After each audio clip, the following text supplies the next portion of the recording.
kalau di Rumah Sakit Umum Daerah Mm-mm. Ibu Fatmawati Soekarno Surakarta atau RSUD Ngipang ini apakah ada pengobatan seperti ini, dokter? Ada. Jadi alhamdulillah kita cukup lengkap alat-alatnya di sana, Mbak Melia. Kita punya ESWL yang untuk alat getarnya itu.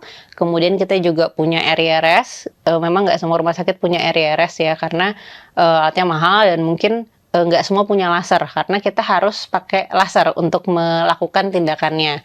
Karena kalau kita pakai alat penembak batu biasa yang pneumatik, dia nggak akan sefleksibel itu untuk masuk ke ruang-ruang ginjal gitu.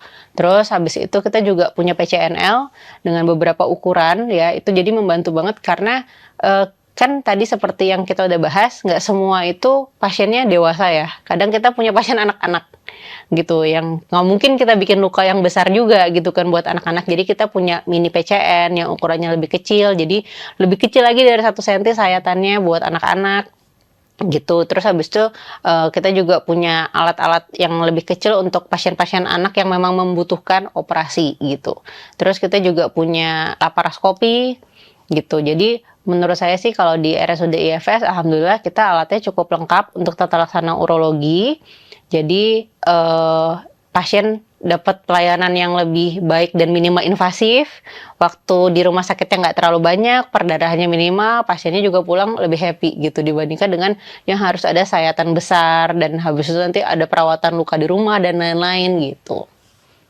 Wow, oke. Berarti kalau mungkin sudah merasakan gejala seperti yang tadi disebutkan dokter Anara tuh mending langsung berobat aja ya, dok. Dan bisa Betul. juga nih ketemu dokter Anara di RSUD Ibu Fatmawati Soekarno, karena di sana ternyata juga alat-alatnya udah lengkap banget ya, dok. Betul. Dan minim banget nih pembedahan. Apalagi kalau untuk anak-anak ternyata Iya. nggak sampai 1 cm ya, dok. Ada, kita punya mini PCN ukurannya lebih kecil gitu. Jadi benar-benar alatnya juga kecil banget. Jadi kita harus makainya harus hati-hati banget karena dia bisa patah gitu. Oh, ternyata teknologi kedokteran tuh udah maju banget ya, dok ya. Bener, bener. Bahkan ada mini PCN, ultra mini PCN, segala macam tuh ada ukurannya kecil-kecil gitu.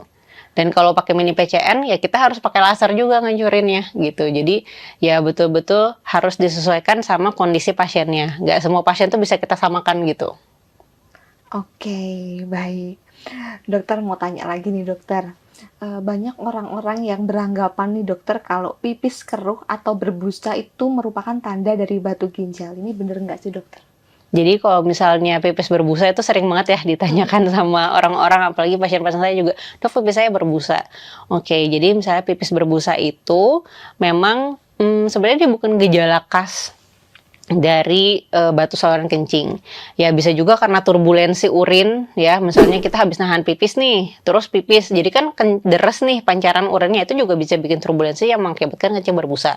Cuman kalau memang concern banget dengan pipis berbusa, kita mungkin bisa cek ureum kreatinin atau parameter fungsi ginjal. Kalau ureum kreatininnya ini baik, berarti memang mungkin hanya permasalahan di turbulensi urinnya aja gitu, atau kandungan makanan, karena tadi misalnya kebanyakan kalsium, kebanyakan oksalat, itu juga bisa bikin pipisnya itu jadi lebih keruh gitu.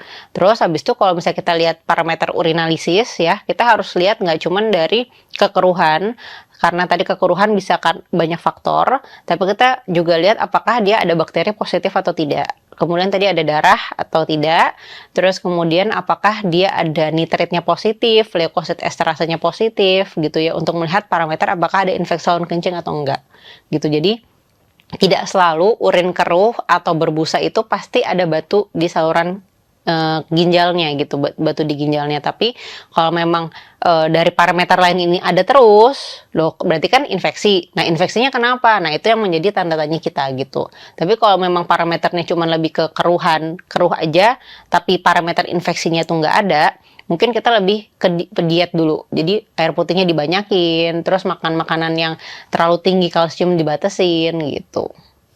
Oke, dokter. Ternyata udah 30 menit lebih nih, dokter. Kita ngobrol udah kesana kesini ya, dokter. Jadi sekarang pesan dari dokter Anara buat pendengar atau sahabat Tribunnews dan sahabat Tribun Health, dokter, yang masih suka cuek soal kesehatan ginjal, itu bagaimana, dokter? Silakan pesannya. Oke, jadi buat sobat Tribuners, walaupun masih muda ya, jadi kita tetap harus aware dengan kesehatan ginjal kita gitu. Jadi cara paling gampangnya itu adalah dengan minum air putih yang cukup. Minum air putih harus lebih dari 2 liter sehari. Itu di luar segala minuman-minuman menyenangkan yang teman-teman konsumsi ya, di kopi, teh dan lain-lain, matcha, bla bla bla itu. Pokoknya air putih harus lebih dari 2 liter sehari. Terus habis itu batasin konsumsi garam, kalau bisa kurang dari 2300 mg atau 1 sendok teh gitu. Terus habis itu kalau bisa mengonsumsi makanan yang tinggi sitrat seperti jeruk, lemon, melon gitu ya. Terus habis itu membatasi asupan protein karena protein itu juga nggak boleh berlebih. Jadi sekali makan itu kalau bisa konsumsi proteinnya itu segenggaman tangan. Mau itu telur atau misalnya itu ayam, daging dan lain-lain, sekali makan tuh batasin segenggaman tangan karena protein yang berlebih itu juga bisa membuat ginjal tuh bekerja lebih keras gitu. Sama batasi konsumsi soda, terutama dark soda yang soda berwarna gelap dan juga teh yang terlalu pekat gitu. Wow, oke dokter. Jadi ternyata teh yang terlalu pekat tuh juga perlu dibatasi. Betul, betul. Dan jangan lupa juga nggak boleh nahan pipis ya, karena kadang kalau kita minum teh atau minum kopi yang sifatnya diuretik, yaitu memperbanyak urin, kita tuh ada kecenderungan untuk nahan pipis. Apalagi kalau kerjaan belum kelar ya kan, kayak nanti lagi dan nanti lagi gitu. Jadi nggak boleh nahan pipis juga gitu, karena kalau misalnya kita udah minum diuretik, tadi kan kopi memang ada efek protektif terhadap batu ginjal, tapi ternyata kita nahan pipis juga. Nah pasti nahan pipis itu bisa jadi risiko infeksi saluran kencing gitu. Download Tribun X sekarang, menghadirkan lokal menjadi Indonesia.